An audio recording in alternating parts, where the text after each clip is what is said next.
Hello, welcome to everyone. আজ আমি তোমাদের আমার ক্লাসের মধ্য দিয়ে ডাব্লিউবিসিএস সহ অন্যান্য পরীক্ষাগুলোতে যে সমস্ত প্রশ্নগুলি বারবার জিজ্ঞাসা করা হয় সেগুলো নিয়ে আলোচনা করব। তোমরা দেখতে থাকো যে প্রশ্নগুলি আলোচনা করা হচ্ছে। ওজোন দিবস কবে পালন করা হয়?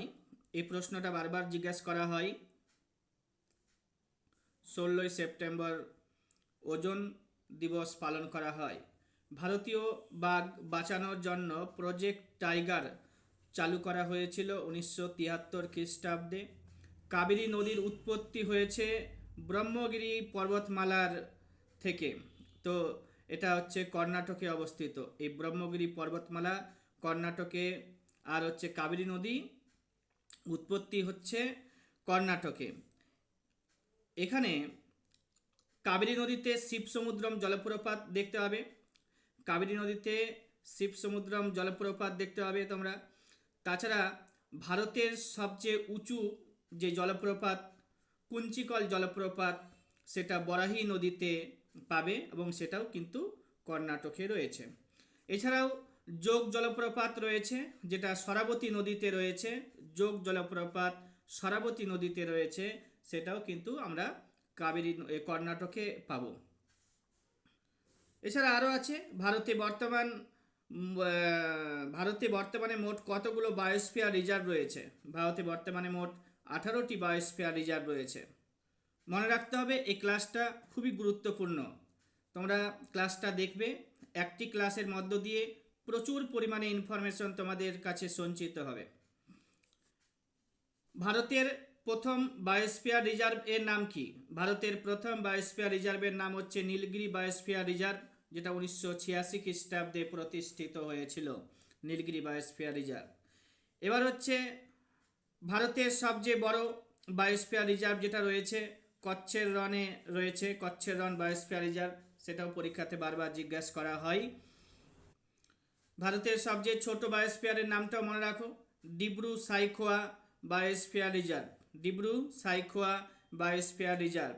ভারতে মোটের উপরে এখন 160টি জাতীয় উদ্যান বা ন্যাশনাল পার্ক রয়েছে। ন্যাশনাল পার্ক রয়েছে, জাতীয় উদ্যান বা ন্যাশনাল পার্ক রয়েছে। সবচেয়ে শেষে যে ন্যাশনাল পার্কটা হয়েছে, অর্থাৎ 107 নম্বর যে ন্যাশনাল পার্ক রয়েছে, সেটা উড়িষ্যা রাজ্যের ময়ূরভঞ্জ জেলাতে রয়েছে এবং এটা সিমলিপাল জাতীয় উদ্যান। সিমলিপাল জাতীয় উদ্যান ভারতে 107 নম্বর জাতীয় উদ্যান, এটা উড়িষ্যা রাজ্যে রয়েছে, উড়িষ্যা রাজ্যের ময়ূরভঞ্জ জেলাতে।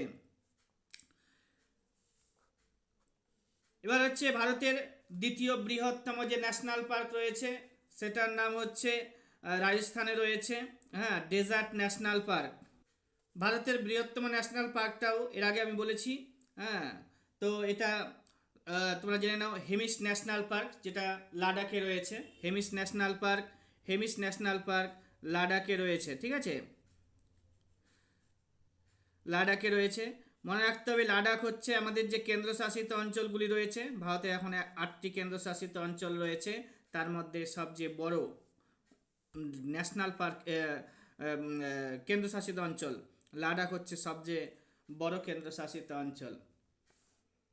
ভারতের দ্বিতীয় বৃহত্তম ন্যাশনাল পার্কের নাম হচ্ছে ডেজার্ট ন্যাশনাল পার্ক। পশ্চিমবঙ্গে 6টি ন্যাশনাল পার্ক রয়েছে, সেটাও পরীক্ষাতে জিজ্ঞাসা করা হয়। লুনি নদী রাজস্থানে উৎপত্তি লাভ করেছে। রাজস্থানে ডেজার্ট ন্যাশনাল পার্ক রয়েছে, সেখানে আবার লুনি নদী উৎপত্তি লাভ করছে। ভারতে বর্তমানে কতগুলো টাইগার রিজার্ভ রয়েছে? ভারতে বর্তমানে 58, অর্থাৎ 58টি টাইগার রিজার্ভ রয়েছে। এবার হচ্ছে মাধব যে ন্যাশনাল পার্ক বা মাধব টাইগার রিজার্ভ, সেটা মধ্যপ্রদেশে রয়েছে, আর এখানে এটা হচ্ছে 58 নম্বর টাইগার রিজার্ভ। আর রাতাপানি টাইগার রিজার্ভ, সেটা হচ্ছে 57 টাইগার রিজার্ভ। এছাড়া আরও লেখা হয়েছে যে ভারতে ব্রিটিশ পণ্য বয়কটের ডাক প্রথমে কে দিয়েছিল? ভারতে ব্রিটিশ পণ্য বয়কটের ডাক প্রথম দিয়েছিল কৃষ্ণ কুমার মিত্র। কৃষ্ণ কুমার মিত্র। মনে রাখতে হবে এই ক্লাসটাতে যে প্রশ্নগুলোকে কালেক্ট করা হয়েছে, সেগুলো কিন্তু প্রিভিয়াস ইয়ারে কোনো না কোনো পরীক্ষাতে এসেছিল, সেগুলোকেই তুলে ধরা হয়েছে। অর্থাৎ এই ক্লাস তোমাদেরকে অবশ্যই করা উচিত, দেখা উচিত। যারা এই ক্লাসটা দেখতে পাবে বা যাদের কাছে এটা পৌঁছবে তারা কিন্তু সত্যি এবং দেখতে পারে যদি, তা সত্যি ভাগ্যবান। এবার হচ্ছে কি যে সুভাষচন্দ্র বসুকে দেশনায়ক বলেছিল কে? রবীন্দ্রনাথ ঠাকুর। আলিপুর বোম মামলাতে অরবিন্দ ঘোষকে অ্যাকিউজ করা হয়েছিল, 1 নম্বর অ্যাকিউজ ছিল অরবিন্দ ঘোষই। তো সেখানে চিত্তরঞ্জন দাস অরবিন্দ ঘোষকে আইনি সহায়তা দিয়ে রক্ষা করেছিল বা মুক্তি দিয়ে। এবার হচ্ছে ভারতের একটি রাজ্য, নাম হচ্ছে তামিলনাড়ু রাজ্য। সেখানে একাধিক বন্দর রয়েছে। একাধিক বন্দর থাকার কারণ হচ্ছে জলের গভীরতা। আর এই তামিলনাড়ু রাজ্যটির পূর্বে নাম ছিল মাদ্রাজ রাজ্য, হ্যাঁ, যেটা 1969 খ্রিস্টাব্দে 1969 খ্রিস্টাব্দে মাদ্রাজ রাজ্যের নাম পরিবর্তন করে তামিলনাড়ু রাজ্য তৈরি করা হয়েছে। তামিলনাড়ু হচ্ছে এমন একটি রাজ্য যেখানে বছরে 2বার করে বৃষ্টিপাত হতে দেখা যায়। আর হচ্ছে কি তামিলনাড়ুর করমমণ্ডল উপকূল রয়েছে, সেখানে বছরে 2বার বৃষ্টিপাত হয়। তামিলনাড়ুতে পোঙ্গল উৎসব, তামিলনাড়ুতে পোঙ্গল উৎসব দেখতে পাওয়া যায়, জাল্লিকাট্টু উৎসব দেখতে পাওয়া যায়, হ্যাঁ, জাল্লিকাট্টু উৎসব দেখতে পাওয়া যায়। এবার হচ্ছে তোমার কি তামিলনাড়ুতে, হ্যাঁ, এম কে স্ট্যালিন হচ্ছে তামিলনাড়ুর বর্তমানে মুখ্যমন্ত্রী। এবার এছাড়া আমাদের দক্ষিণ ভারতের সর্বোচ্চ যে পর্বত শৃঙ্গ রয়েছে আন্নামালাই পর্বতের আনাইমুদি, সেই আন্নামালাই পর্বত তামিলনাড়ু এবং কেরালা রাজ্যে রয়েছে, সেগুলো আমাদেরকে জানতে হবে। কোল ইন্ডিয়ার সদর দপ্তর কোথায় রয়েছে? কলকাতা। প্রাসাদ নগরী কলকাতা, যেটা হচ্ছে কোল ইন্ডিয়ার সদর দপ্তর। কোল ইন্ডিয়ার সদর দপ্তর বলা হয় কাকে? যে কলকাতাকে। আমাদের পশ্চিমবঙ্গের রাজধানী হচ্ছে কলকাতা, পশ্চিমবঙ্গের সবচেয়ে ছোট জেলার নাম হচ্ছে কলকাতা, ঠিক আছে। এছাড়া আরও জানতে হবে পশ্চিমবঙ্গের জিওগ্রাফির উপরে আমি আলোচনা করব। আর পশ্চিমবঙ্গে দেখো যে কোথা থেকে কোথা পর্যন্ত প্রথম রেলপথ চলেছিল। হাওড়া থেকে হুগলি, হ্যাঁ, প্রথম রেলপথ চলেছে পশ্চিমবঙ্গে। হাওড়া থেকে হুগলি পর্যন্ত পশ্চিমবঙ্গে প্রথম রেলপথ চলেছিল। এছাড়াও পশ্চিমবঙ্গের আরও বেশ কিছু প্রশ্ন আমি তুলে ধরেছি এখানে। কলকাতা থেকে আমরা শুরু করলাম মানে প্রশ্নগুলি। বা দেখো যে পশ্চিমবঙ্গের কোন রাজ্যের সাথে প্রতিবেশী কোন রাজ্যের সাথে পশ্চিমবঙ্গের সবচেয়ে বেশি সীমারেখা রয়েছে? তো ঝাড়খণ্ডের সাথে পশ্চিমবঙ্গের সবচেয়ে বেশি সীমারেখা রয়েছে। এছাড়া দেখা যাচ্ছে কি মালভূমি অঞ্চলের যে ছোট ছোট পাহাড়গুলি আছে সেগুলোকে স্থানীয় ভাষায় কি বলা হয়? দেখো ডুংরি বলা হয়। পরীক্ষাতে এসেছে, WBCS পরীক্ষাতে প্রিলিমিনারিতে। বীরভূম জেলার বক্রেশ্বরে একটি উষ্ণ প্রস্রবণ দেখতে পাবে। বীরভূম জেলার বক্রেশ্বরে অযোধ্যা পাহাড়ের সর্বোচ্চ শৃঙ্গের নাম তুমি দেখতে পাবে গোরগাবুরু। এটা হচ্ছে দক্ষিণবঙ্গের অর্থাৎ পশ্চিমবঙ্গের মালভূমি অঞ্চলের সর্বোচ্চ শৃঙ্গের নাম হচ্ছে গোরগাবুরু। এটি অযোধ্যা পাহাড়ে রয়েছে। অযোধ্যা পাহাড় আবার পুরুলিয়া জেলাতে অবস্থিত। মহাভাগ্নে পাহাড় দেখতে পাবে, সেটা বীরভূম জেলাতে মহাভাগ্নে পাহাড় রয়েছে। বীরভূম জেলাতে মহাভাগ্নে পাহাড় রয়েছে। বিহারীনাথ পাহাড় দেখতে পাবে আবার কোথায় দেখতে পাবে? বাঁকুড়া জেলাতে দেখতে পাবে বিহারীনাথ পাহাড়। বাঁকুড়া জেলাতে পাবে বিহারীনাথ পাহাড়।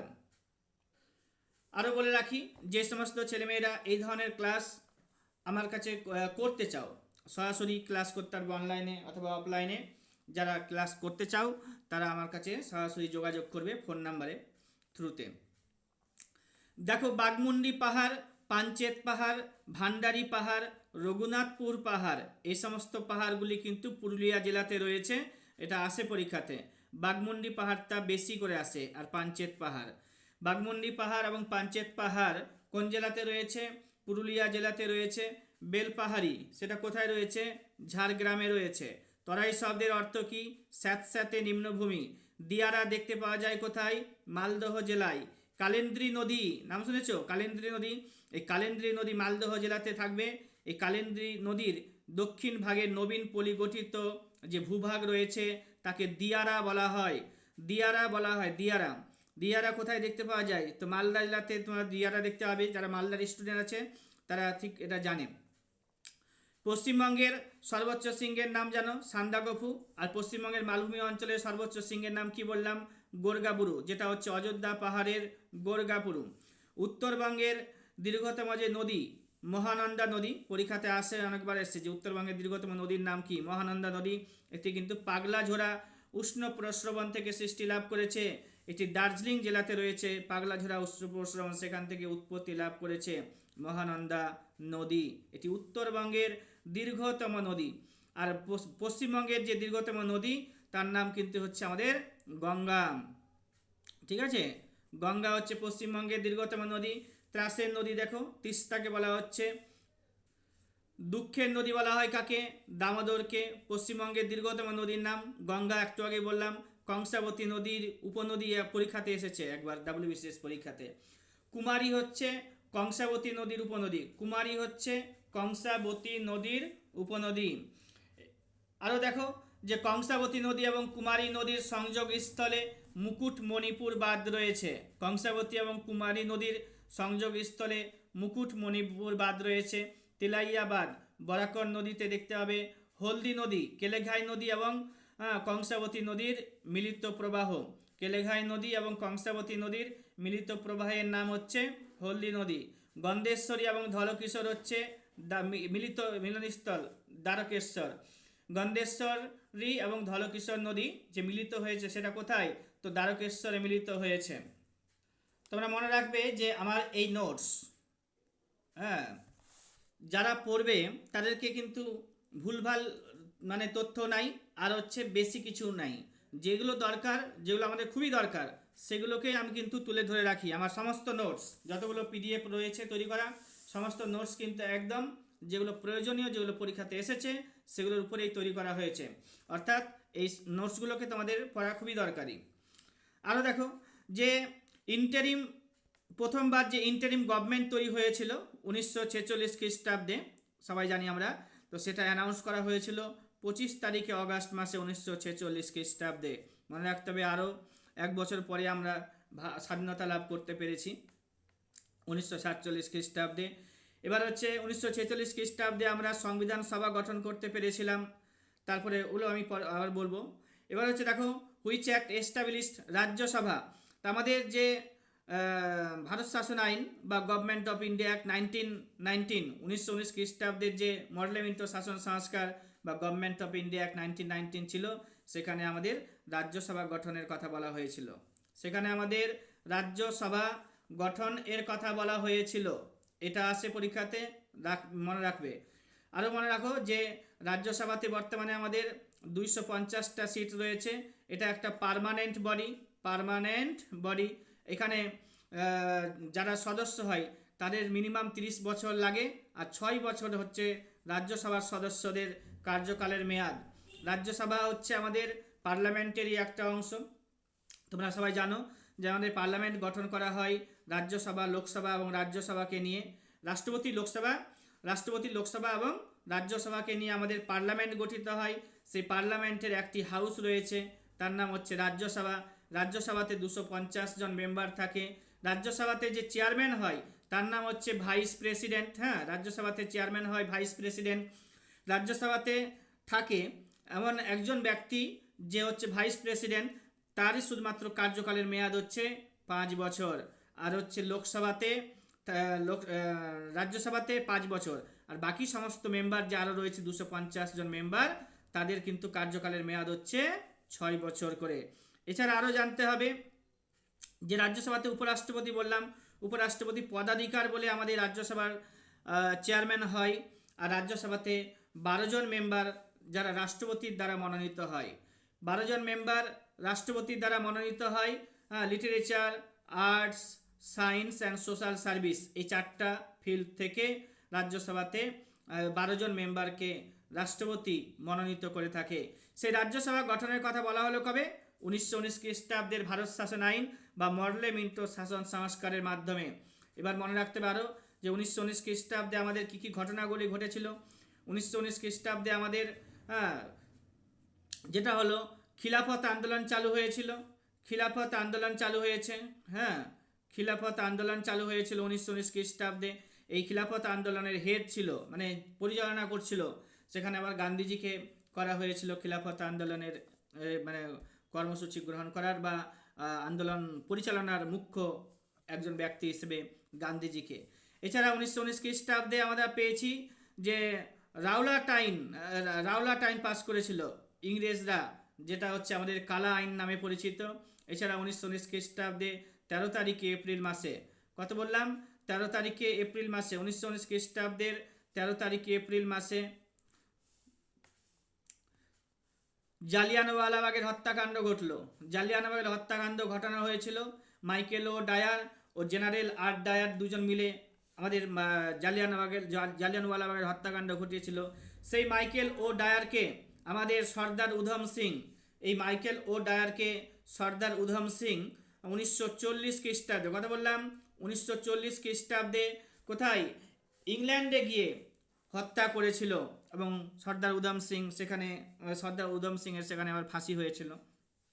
আচ্ছা, যাই হোক, তাহলে হচ্ছে 1919 খ্রিস্টাব্দের থেকে আমরা এত কিছু জানতে পারছি। আরও অনেক ঘটনা আছে, আমরা বলবো, ইতিহাসের ক্লাস থাকবে, একটা স্পেসিফিক ক্লাস থাকবে, সেখানে আমি আরও আলোচনা করে দেব। তাহলে কি বললাম যে 1919 খ্রিস্টাব্দের আইন, 1919 খ্রিস্টাব্দের যে আইনটা পাস হলো সেখানে রাজ্যসভা গঠনের কথা বলা হয়েছিল। আমাদের পার্লামেন্ট যে রয়েছে, রাজ্যসভা, লোকসভা এবং রাজ্যসভা, লোকসভা এবং রাষ্ট্রপতিকে নিয়ে গঠিত। এই যে লোকসভার কথা বললাম, লোকসভাতে স্পিকার, লোকসভাতে সভাপতিত্ব করে কে, হ্যাঁ স্পিকার, লোকসভাতে সভাপতিত্ব করে, প্রিসাইড করে, লোকসভাতে প্রিসাইড করে কে, স্পিকার। স্পিকার, হ্যাঁ, আমাদের বর্তমানে যে স্পিকার রয়েছে সেটা হচ্ছে 18তম স্পিকার রয়েছে আমাদের। তো লোকসভাতে প্রিসাইড করছে কে, স্পিকার। 18তম না, এখন আমাদের লোকসভাটা চলছে 18তম, আর স্পিকার রয়েছে এখন আমাদের সব 17তম স্পিকার রয়েছে। যাই হোক, আর হচ্ছে কি, লোকসভাতে টোটাল আসন সংখ্যা, আমাদের যে লোকসভা রয়েছে সেখানে টোটাল আসন সংখ্যা রয়েছে কত, আমাদের লোকসভাতে রয়েছে টোটাল আসন সংখ্যা কত, 550 জন। আগে থাকতো কত, 552 জন। এই দুজন মাইনাস হয়ে গেছে, কারণ দুজন অ্যাংলো ইন্ডিয়ানকে আগে প্রেসিডেন্ট কি করতো, নমিনেট করতো বা মনোনীত করতো। সেটা 104তম সংবিধান সংশোধন 2019 সালে, কথা বললাম 104তম সংবিধান সংশোধন 2019 সালে কি করা হয়েছে, এই অ্যাংলো ইন্ডিয়ানদের সংরক্ষণটাকে বাতিল করে দেওয়া হয়েছে। এই সমস্ত তথ্যগুলো জানতে হবে। আমাদের পলিটিক্যাল সায়েন্সের ক্লাসে এগুলো খুবই ডিটেলসে আলোচনা করা হয়, তোমরা ক্লাসগুলোকে দেখবে, তোমাদের অনেক বেশি হেল্প হবে।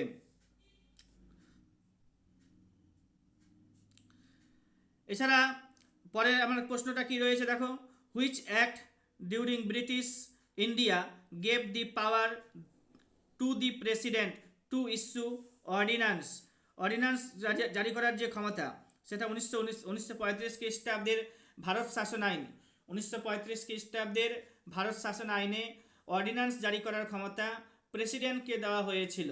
হ্যাঁ, প্রেসিডেন্টকে দেওয়া হয়েছিল। 1935 খ্রিস্টাব্দের যে ভারত শাসন আইন, সেটা আমরা আরও বেশি আলোচনা করব ডিটেলসে, যে 19 প্রভিন্সিয়াল অটোনমি বলে একটা টার্ম রয়েছে, সেটা জারি করার ক্ষমতা দেওয়া হয়েছে 1935 খ্রিস্টাব্দে। 1935 খ্রিস্টাব্দে আমাদের আরবিআই তৈরি হয়েছিল। তারপরে 1935 খ্রিস্টাব্দে ভারত শাসনের পরে আইনটা পাস হওয়ার পরে ওই আইনের বলে 1937 খ্রিস্টাব্দে, 1937 খ্রিস্টাব্দে বার্মা বা মায়ানমার ভারত থেকে বাদ পড়ে গেছে, মানে আলাদা হয়ে গেছে। 1935 খ্রিস্টাব্দের আইনের বলে 1937 খ্রিস্টাব্দে প্রদেশগুলিতে কি হয়েছিল, নির্বাচন হয়েছিল। হ্যাঁ, 1935 খ্রিস্টাব্দের পরে প্রদেশগুলোতে নির্বাচন চালু হয়েছিল। সেই সময় ভারতে প্রদেশের সংখ্যা ছিল 11টা, 8টা প্রদেশে কংগ্রেস জয়লাভ করেছিল, তারা সরকার গঠন করেছিল।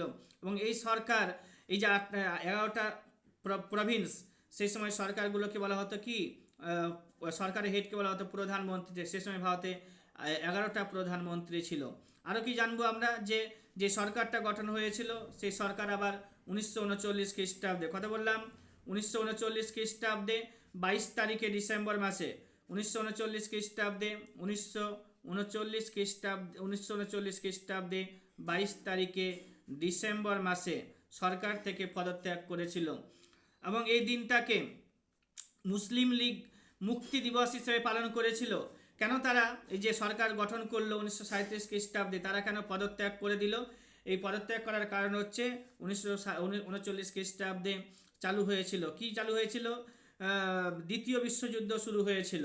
দ্বিতীয় বিশ্বযুদ্ধ শুরু হয়েছিল 3 সেপ্টেম্বর, না 3 সেপ্টেম্বর না, 1 সেপ্টেম্বর 1939 খ্রিস্টাব্দে সারা বিশ্বে কি চালু হয়েছিল, দ্বিতীয় বিশ্বযুদ্ধ। এবার আর কি আছে, 3 মে কথাটা কেন আসলো, এই 3 মে হচ্ছে আমাদের সুভাষচন্দ্র বসু 1939 খ্রিস্টাব্দে 3 মে, হ্যাঁ 1939 খ্রিস্টাব্দে সুভাষচন্দ্র বসু ফরওয়ার্ড ব্লক গঠন করেছিল। ফরওয়ার্ড ব্লক গঠন করেছিল। ফরওয়ার্ড ব্লক গঠন করেছিল জাতীয় কংগ্রেস থেকে বেরিয়ে গিয়ে ফরওয়ার্ড ব্লক গঠন করেছিল। আমাদের সুভাষচন্দ্র বসু জাতীয় কংগ্রেসের দুইবার চেয়ারম্যান হয়েছিল। একটা হচ্ছে 1938 খ্রিস্টাব্দে হরিপুরাতে, আর একটা হচ্ছে 1939 খ্রিস্টাব্দে কোথায়, ত্রিপুরীতে। 1938 খ্রিস্টাব্দে হরিপুরাতে, 1939 খ্রিস্টাব্দে ত্রিপুরীতে জাতীয় কংগ্রেসের চেয়ারম্যান হয়েছিল। তার পূর্বের 2 বছর 1936 খ্রিস্টাব্দে, 1936 খ্রিস্টাব্দে, 1936 খ্রিস্টাব্দে এবং 1937 খ্রিস্টাব্দে আমাদের কি নাম যেন, যে জওহরলাল নেহরু চেয়ারম্যান হয়েছিল। তো 1936 খ্রিস্টাব্দে জওহরলাল নেহরু চেয়ারম্যান হয়েছিল কোথায়, 1936 খ্রিস্টাব্দে জওহরলাল নেহরু চেয়ারম্যান হয়েছিল কোথায়, লখনৌতে। 1937 খ্রিস্টাব্দে হয়েছিল ফৈজপুরে, ঠিক আছে, ফৈজপুরে, মহারাষ্ট্রতে ফৈজপুর রয়েছে। আর তারপরে 1938 খ্রিস্টাব্দে হরিপুরাতে, 1938 খ্রিস্টাব্দে হরিপুরাতে, 1938 খ্রিস্টাব্দে হরিপুরাতে সুভাষচন্দ্র বসু, হরিপুরাতে সুভাষচন্দ্র বসু চেয়ারম্যান হয়েছিল। তারপরে 1939 খ্রিস্টাব্দে ত্রিপুরী, যেটা মধ্যপ্রদেশে পড়বে, সেই ত্রিপুরীতে সুভাষচন্দ্র বসু জাতীয় কংগ্রেসের চেয়ারম্যান হয়েছিল। তারপরে 1939 খ্রিস্টাব্দে সুভাষচন্দ্র বসু জাতীয় কংগ্রেস থেকে বেরিয়ে গিয়ে 3 মে 1939 খ্রিস্টাব্দে ফরওয়ার্ড ব্লক গঠন করেছিল। 1939 খ্রিস্টাব্দে যখন ত্রিপুরীতে জাতীয় কংগ্রেসের চেয়ারম্যান হয়েছিল সুভাষচন্দ্র বসু, সেই সময় পট্টবী সীতারামাইয়া বলে একজন ব্যক্তিকে সুভাষচন্দ্র বসু হারিয়েছিল। এই পট্টবী সীতারামাইয়া ছিল আমাদের গান্ধীজির স্বনামধন্য প্রার্থী বা গান্ধীজির মনোনীত প্রার্থী। সেই প্রার্থীকে সুভাষচন্দ্র বসু হারিয়েছিল। এই সমস্ত ঘটনাগুলো বললাম 1939 খ্রিস্টাব্দে হয়েছিল। তাহলে এখানে আমরা জানলাম যে 1935 খ্রিস্টাব্দে যে আইন ছিল সেখানে প্রেসিডেন্টকে অর্ডিন্যান্স ইস্যু করার জন্য পাওয়ার দেওয়া হয়েছিল। Longest written constitution in the world, constitution of India বলছে পৃথিবীর মধ্যে সবথেকে দীর্ঘতম যদি সংবিধান বলি, সেই সংবিধান হচ্ছে ভারতের সংবিধান। এই ভারতের সংবিধানে যখন ভারতের সংবিধানটা কার্যকরী হয়েছিল সে সময় আমাদের 395, কত বললাম, 395 আর্টিকেল ছিল, 22টা পার্ট ছিল সে সময়ে, হ্যাঁ। তারপরে হচ্ছে তোমার 8টা শিডিউল ছিল, 395টা আর্টিকেল, 22টা পার্ট, 8টা শিডিউল ছিল। সেটাই আজকে হয়েছে কত, 448, হ্যাঁ 448, 448টা এখন ধারা বা আর্টিকেল রয়েছে। 22টার জায়গায় 25টা, 22টার জায়গায় এখন হয়েছে 25টা পার্ট, আর 8টার জায়গায় হয়েছে এখন 12টা শিডিউল। 12টা শিডিউলের নাম পরীক্ষাতে যাওয়ার আগে খুব ভালো করে পড়ে নিতে হবে, কারণ এই 22টা শিডিউল থেকে প্রশ্ন হয়। এই 22টা নয়, 12টা শিডিউল থেকে খুবই প্রশ্ন হয়। 25টা পার্ট যতটা সম্ভব পড়ে নিতে হবে। 448টা আর্টিকেল রয়েছে, তার মধ্যে যে সমস্ত আর্টিকেলগুলো ইম্পর্টেন্স গুরুত্বপূর্ণ সেগুলোকে পড়ে নিতে হবে। এবার হচ্ছে কি যে এখন ভারতে আরও কি রয়েছে, ভারতে এখনও রয়েছে যেটা যে 25টা, এই 25টা পার্ট বললাম, তো ঠিক তেমনি 25টা আমাদের হাইকোর্টও রয়েছে। ভারতে এখন 25টা হাইকোর্ট রয়েছে। ভারতে রাজ্যগুলি রয়েছে কটা, 28টি রাজ্য, 28টি রাজ্য রয়েছে, 8টি কেন্দ্রশাসিত অঞ্চল রয়েছে। এই 28টি রাজ্যে 25টা হাইকোর্ট রয়েছে। 28টি রাজ্যে 28টি হাইকোর্ট থাকার কথা ছিল, কিন্তু নাই। 7 নম্বর সংবিধান সংশোধন করা হয়েছিল। সেই সময় বলা হয়েছিল যে এক বা একাধিক রাজ্যের জন্য একটি হাইকোর্ট থাকতে পারে ইত্যাদি। তারপরে হচ্ছে কি 7 নম্বরে আমাদের যে রাজ্যপাল রয়েছে, প্রত্যেক রাজ্যে একটা করে রাজ্যপাল থাকছে, সেটা কিন্তু 2 বা ততোধিক রাজ্যের জন্য একজন করে রাজ্যপাল থাকতেও পারে, সেটাও আলোচনা করা হয়েছে 7 নম্বর সংবিধান সংশোধনীতে। ভারতের মধ্যে সবথেকে লংগেস্ট কনস্টিটিউশন বললাম, সেটা হচ্ছে ভারতের সংবিধান। আর হচ্ছে the state and central government derive power. আচ্ছা, রাজ্য এবং কেন্দ্রশাসিত, রাজ্য এবং সেন্ট্রালের যে মানে ক্ষমতা, সেটা কিন্তু আমাদের ভারতের সংবিধান থেকে আসে। এবার হচ্ছে কি যেটা, যে এবার হচ্ছে which of the following act set up dual system of the central level. তো আমাদের যেটা আছে দ্বৈত শাসন ব্যবস্থার ব্যাপারটা, সেটা কিন্তু গভর্নমেন্ট অফ ইন্ডিয়া অ্যাক্ট 1935 যেটা ছিল সেখান থেকে আমরা পেয়েছি। আচ্ছা, আর হোয়েন ডিড কনস্টিটিউয়েন্ট অ্যাসেম্বলি অর্থাৎ সংবিধান সভা অ্যাডপ্ট করেছিল ন্যাশনাল ফ্ল্যাগ? তো আমাদের সংবিধান সভা 22 তারিখে জুলাই মাসে 1947 খ্রিস্টাব্দে ন্যাশনাল ফ্ল্যাগকে অ্যাডপ্ট করেছিল।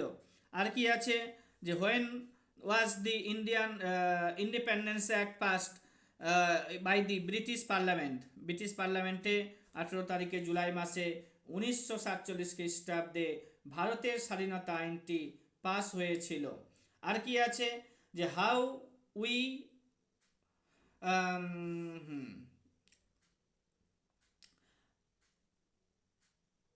আমাদের যে ছিল যে সংবিধান সভা কনস্টিটিউয়েন্ট অ্যাসেম্বলি বা সংবিধান সভা, সেখানে কিভাবে আমরা মেম্বারদেরকে নিয়েছি, how we are the members of constituent assembly elect by provincial elect করেছিলাম। তো সেটা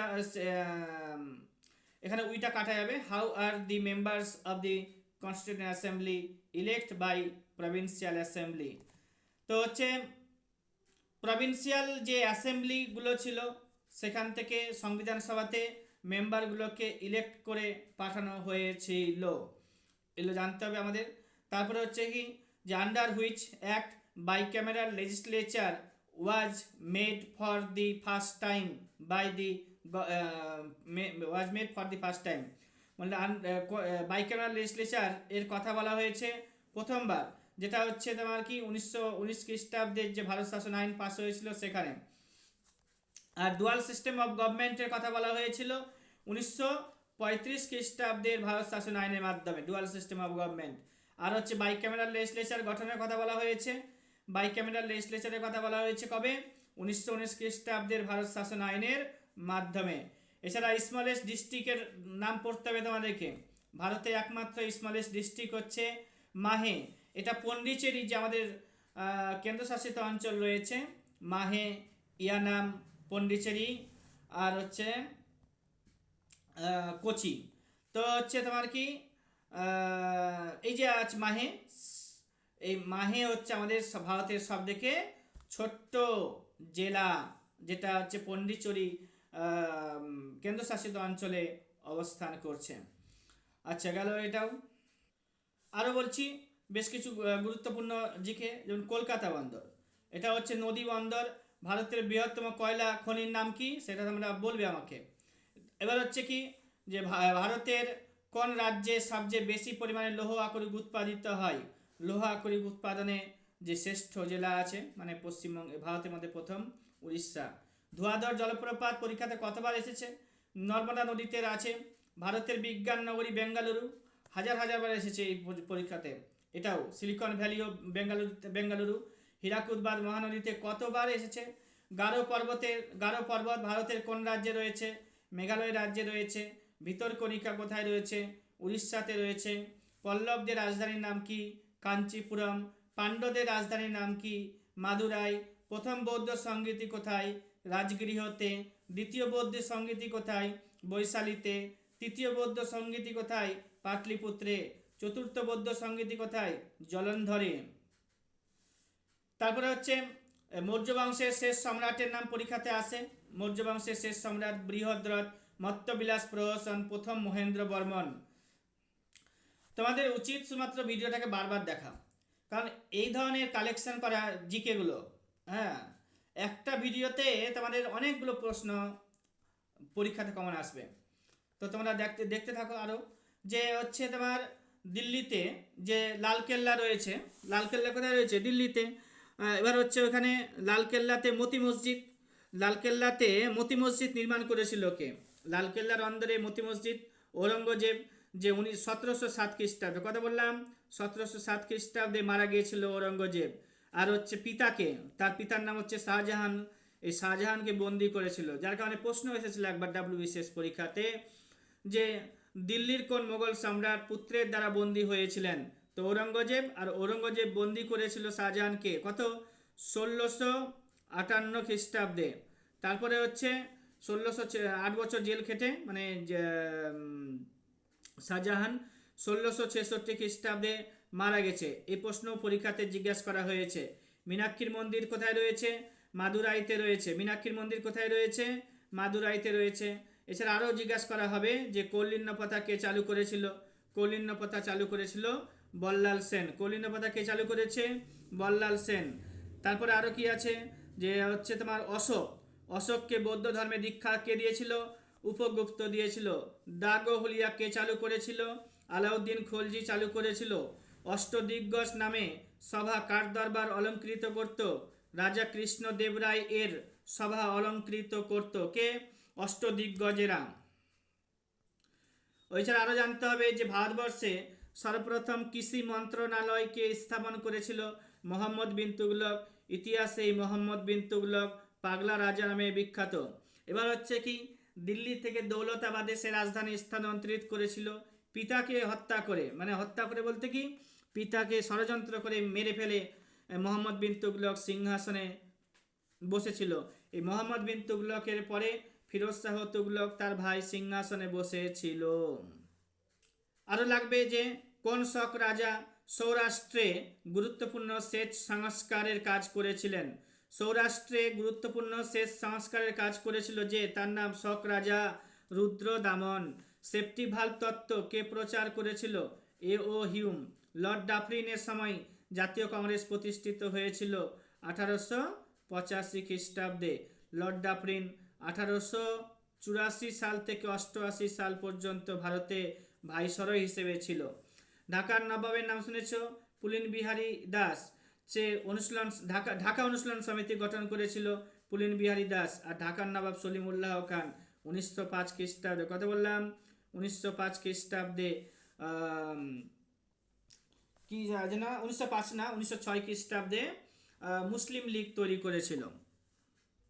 এবার আরও লাগতে হবে যে ভারত ছাড়ো আন্দোলনের সময় কোন স্থানে সবচেয়ে বেশি ভারত ছাড়ো আন্দোলনের সময় কোন স্থানে সবচেয়ে বেশি স্থায়ী সামন্তরাল সরকার প্রতিষ্ঠিত হয়েছিল? সাঁতারাতে। এবার হচ্ছে কংগ্রেসের দ্বিতীয় অধিবেশনে সভাপতিত্ব করেছিল কে? দাদাভাই নওরোজি। আমরা জানি যে কলকাতাতে অধিবেশনটা হয়েছিল। প্রথম অধিবেশনটা বোম্বাইতে হয়েছিল, দ্বিতীয় অধিবেশনটা কলকাতাতে হয়েছিল, তৃতীয় অধিবেশনটা মাদ্রাজে হয়েছিল, চতুর্থ অধিবেশনটা হচ্ছে এলাহাবাদে হয়েছিল। প্রথমটা বোম্বাইতে, তারপরেরটা হচ্ছে ক্যালকাটাতে, তারপরেরটা হচ্ছে মাদ্রাজে, তারপরেরটা হচ্ছে এলাহাবাদে। ঠিক আছে, এলাহাবাদে হয়েছিল। এবার হচ্ছে কি জানতে হবে যে প্রথম যে অধিবেশন বসলো জাতীয় কংগ্রেসের সেখানে কিন্তু বোম্বাইতে, সেখানে উমেশ চন্দ্র বন্দ্যোপাধ্যায় জাতীয় কংগ্রেসের চেয়ারম্যান হয়েছিল, বা ডব্লিউ.সি. ব্যানার্জি জাতীয় কংগ্রেসের চেয়ারম্যান হয়েছিল। দ্বিতীয় অধিবেশন 1886 খ্রিস্টাব্দে হয়েছিল কলকাতাতে। দ্বিতীয় অধিবেশন 1886 খ্রিস্টাব্দে কলকাতাতে হলো। ঠিক আছে, এই কলকাতাতে সেখানে দাদাভাই নওরোজি চেয়ারম্যান হলো। এই দাদাভাই নওরোজি হচ্ছে প্রথম পার্সি। তিনি ড্রেন থিওরি তত্ত্ব দিয়েছিলেন। এছাড়া হচ্ছে কি যে ড্রেন থিওরি বা সম্পদের বহির্গমন, এই দাদাভাই নওরোজিকে আবার grand old man of India, ভারতের সর্বাধিক বৃদ্ধ মানুষও বলা হয়। তিনি লিবারাল পার্টিতে জয়েন করেছিলেন এবং ইংল্যান্ডের যে হাউস অফ কমন্স রয়েছে সেখানে প্রথম নির্বাচিত সদস্য। ঠিক আছে, ভারতের প্রথম নির্বাচিত সদস্য ইংল্যান্ডে এর হাউস অফ কমন্সে দাদাভাই নওরোজি। বাংলার দিনেমারদের উপনিবেশ ছিল কোথায়? বাংলাতে দিনেমারদের উপনিবেশ ছিল কোথায়? তো শ্রীরামপুরে দেখতে পাচ্ছ। বিহারের প্রথম কোথায় জাতীয় কংগ্রেসের অধিবেশন বসেছিল? তো বিহারের গয়াতে জাতীয় কংগ্রেসের অধিবেশন বসেছিল 1922 খ্রিস্টাব্দে ডিসেম্বর মাসে। বিহারে জাতীয় কংগ্রেসের প্রথম অধিবেশন বসেছিল 1922 খ্রিস্টাব্দে ডিসেম্বর মাসে। বিহারে জাতীয় কংগ্রেসের প্রথম অধিবেশন বসেছিল এবং জাতীয় কংগ্রেসের অধিবেশন বসেছিল বিহারে প্রথম। এবার হচ্ছে 1922 খ্রিস্টাব্দে, এই সময় এটা ছিল জাতীয় কংগ্রেসের আবার 37তম অধিবেশন। এই অধিবেশনে চিত্তরঞ্জন দাস চেয়ারম্যান হয়েছিল। সে সময় চিত্তরঞ্জন দাস জেলে ছিল। দেশবন্ধু বলা হয় চিত্তরঞ্জন দাসকে। এই চিত্তরঞ্জন দাস এবং মতিলাল নেহেরু মিলে 1923 খ্রিস্টাব্দে স্বরাজ্য দল গঠন করেছিল, স্বরাজ পার্টি গঠন করেছিল। কে? চিত্তরঞ্জন দাস এবং মতিলাল নেহেরু স্বরাজ্য পার্টি গঠন করেছিল। তার উদ্দেশ্য একটাই ছিল যে আমাদের যে আইনসভাগুলো ছিল সেই সময় ব্রিটিশদের দ্বারা পরিচালিত যে আইনসভা আছে, সেই আইনসভাতে প্রবেশ করে সরকারকে ভেতর থেকে আঘাত করা হচ্ছে স্বরাজ্য দলের মূল উদ্দেশ্য। তো এবার হচ্ছে কি, এই অধিবেশনে অর্থাৎ 1922 খ্রিস্টাব্দের অধিবেশনে জাতীয় কংগ্রেসের মধ্যে প্রো চেঞ্চার এবং নো চেঞ্চার নামে দুটো দল তৈরি হলো, মানে মতভেদ যুক্ত দল তৈরি হলো। এবার প্রো চেঞ্জার এবং নো চেঞ্জার দুটো দলের মধ্যে এটা দ্বন্দ্ব শুরু হলো। এক দল হচ্ছে প্রো চেঞ্জার, এক দল হচ্ছে নো চেঞ্জার। এবার হচ্ছে প্রো চেঞ্জার হচ্ছে কারা, যারা হচ্ছে তরুণ তুর্কি অর্থাৎ চিত্তরঞ্জন দাস, মতিলাল নেহেরু, জওহরলাল নেহেরু, এদের মতো লোকেরা হচ্ছে প্রো চেঞ্জার দলের সাথে যুক্ত। আর গান্ধীজির ফলোয়ার্স যারা ছিল সে সময় তারা হচ্ছে নো চেঞ্জারের দিকে। তারপর হচ্ছে যার জেরে মানে হচ্ছে এই যে দ্বন্দ্ব হলো 1922 খ্রিস্টাব্দে দ্বন্দ্ব হলো, যার কারণেই কিন্তু 1923 খ্রিস্টাব্দে কংগ্রেস স্বরাজ পার্টি প্রতিষ্ঠা করলো, বা কংগ্রেস বা কংগ্রেসের তরফ থেকে স্বরাজ্য পার্টি তৈরি করেছিল, যারা তার নাম হচ্ছে চিত্তরঞ্জন দাস এবং মতিলাল নেহেরু। কোন গভর্নর জেনারেলের সময় সিন্ধু প্রদেশ ব্রিটিশ সাম্রাজ্যভুক্ত হয়েছিল? সিন্ধুকে ব্রিটিশ সাম্রাজ্যভুক্ত করেছিল লর্ড এলেনবরা। এছাড়া দেখো আরও আছে জাতীয় মেলা, নবগোপাল মিত্র, বরদৌলি সত্যাগ্রহ বরদৌলি সত্যাগ্রহ হচ্ছে সর্দার বল্লভ ভাই প্যাটেলের। কাকরি ষড়যন্ত্র মামলা যেটা হয়েছিল 1925 খ্রিস্টাব্দে, কাকরি ট্রেন ডাকাতির পরে। 1929 খ্রিস্টাব্দে 31 তারিখে ডিসেম্বর মাসে ভারতের ইতিহাস কেন বিখ্যাত? তো সেই দিন লাহোরে ভারতীয় জাতীয় পতাকা উত্তোলন করা হয়েছিল। সেদিন লাহোরে ভারতীয় জাতীয় পতাকা উত্তোলন করা হয়েছিল। জেলা প্রশাসনের প্রধানকে বলা হয় জেলা শাসক। In which session did Indian national Congress pass the resolution for complete independence? এটা একটা এমসিকিউ তৈরি করা হয়েছে যে জাতীয় কংগ্রেসের নাগপুর অধিবেশন যেটা হয়েছিল 1920 খ্রিস্টাব্দে, সেই সময় জাতীয় কংগ্রেসের দ্বারা